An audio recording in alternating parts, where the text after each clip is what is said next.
राधे राधे। ये कहानी है चमनलाल की। चमनलाल कौन?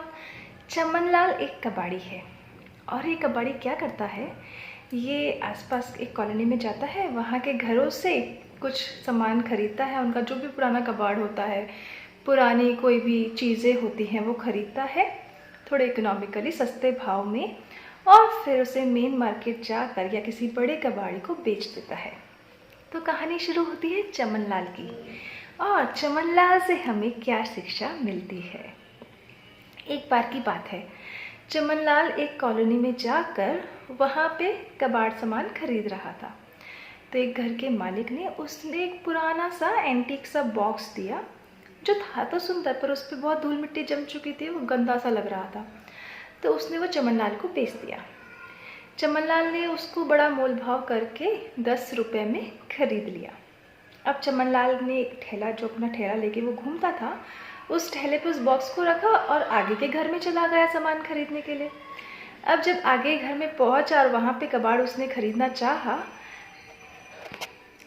तो वहाँ पे उस दूसरे घर वाले को वो जो पुराना एंटीक बॉक्स था वो बहुत पसंद आया, और उसने चमनलाल से कहा कि मैं इस बॉक्स को खरीदना चाहता हूँ। चमनलाल ने कहा ठीक है, आप 50 रुपये दीजिए और ये बॉक्स ले लीजिए।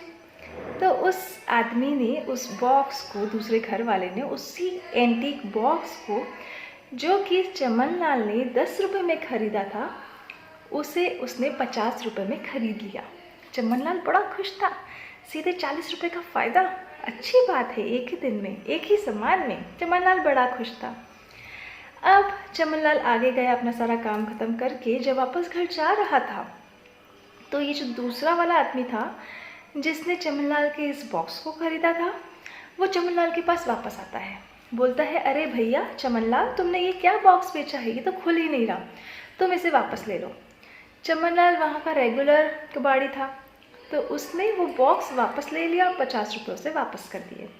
उसने कहा कोई बात नहीं, आज नहीं बिका तो कल बिक जाएगा ये बॉक्स, क्या फ़र्क पड़ता है। और चमनलाल आगे चल दिया। चमनलाल घर पहुंचा। अब नेक्स्ट डे था सैटरडे। सैटरडे को क्या होता है, एक बहुत बड़ा मार्केट होता है, उसमें चमनलाल बैठता था और ये बॉक्सेस और जो भी अपना कबाड़ी का सामान जो उसको लगता था कि ये बिक जाएगा, वो वहाँ पे डिस्प्ले में लगा के बैठता था और उनको बेचता था। तो चमनलाल ने वहाँ पे उस एंटीक बॉक्स को रखा। जल्दी ही एक ग्राहक आया और उसे वो एंटीक बॉक्स बहुत अच्छा लगा। उसने चमनलाल को 50 रुपये दिए, उस बॉक्स को खरीद लिया। पर शाम को वो ग्राहक वापस आया। उसने कहा, अरे भैया, इस बॉक्स को मैंने खोलने की बहुत कोशिश करी, पर ये तो खुला ही नहीं, तुम इसे वापस ले लो। चमनलाल ने बड़े बुझे मन से उसे 50 रुपये वापस किए और वापस बॉक्स अपने पास रख लिया। ये दूसरी बार था जब वो बॉक्स वापस चमनलाल के पास आ गया था। अब चमनलाल ने सोचा कि इसे कोई और खरीदने वाला नहीं है, मैं बड़े कबाड़ी को ही इसे बेच देता हूँ। चमनलाल बड़े कबाड़ी के पास गया। उसने उस बॉक्स को खोलने की, तोड़ने की कोशिश करी कि वो खुल जाए तो शायद किसी काम आ सके उसके, पर बड़े कबाड़ी से भी वो बॉक्स नहीं खुला और उसने भी चमनलाल को वो बॉक्स खरीदने के लिए मना कर दिया। अब चमनलाल को बड़ा गुस्सा आया, क्या ये बॉक्स जाने का नाम ही नहीं ले रहा है। मैं अगर ऐसे कबाड़ी सामान इकट्ठा करते रहूँ तो मेरे पास तो जगह ही नहीं बचेगी कुछ सामान रखने की। ये बॉक्स क्यों मेरे पास बार बार आ जाता है। और गुस्से में चमनलाल ने उस बॉक्स को ठोकना पीटना स्टार्ट कर दिया, पर वो बॉक्स नहीं खुला। चमनलाल को इतनी ज़ोर से गुस्सा आया, उसने उस बॉक्स को उठा के ज़मीन पे ज़ोर से पटक दिया और वो बॉक्स टूट के खुल गया। और खुलने के बाद चमनलाल की आंखें फटी की फटी रह गई, क्योंकि उस बॉक्स के अंदर कोई छोटी मोटी चीज़ नहीं थी। बहुत सारे बहुमूल्य कीमती हीरे जवाहरात थे, बहुत सारे स्टोन्स और बहुत सारी चीज़ें। चमनलाल ने इतनी संपदा, इतनी सारी चीज़ें एक साथ कभी नहीं देखी थी। वो बड़ा सरप्राइज हुआ कि इस बॉक्स के अंदर इतने बहुमूल्य चीज़ें थी। चमनलाल भागा भागा उस घर पे गया जहाँ से उसने ये बॉक्स पहले खरीदा था। वहाँ पे जाने पे पता चला कि वो लोग तो 2 दिन पहले ही सारा सामान बेच बुचा के कहीं बाहर चले गए हैं और यहाँ दोबारा कभी नहीं आएंगे।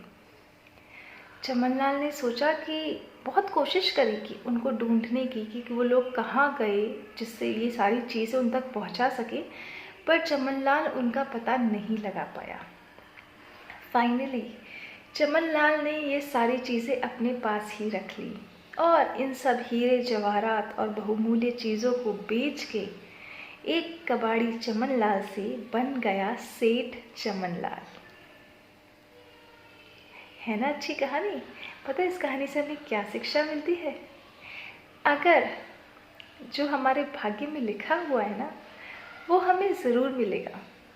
वो वापस जा के भी वापस हमारे पास आ जाएगा अगर वो हमारे भाग्य में है।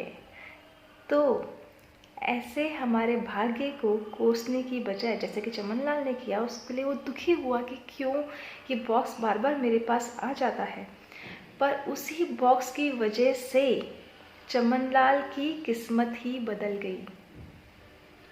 इसलिए कर्म करते रहिए और विश्वास रखिए कि अच्छे दिन ज़रूर आएंगे।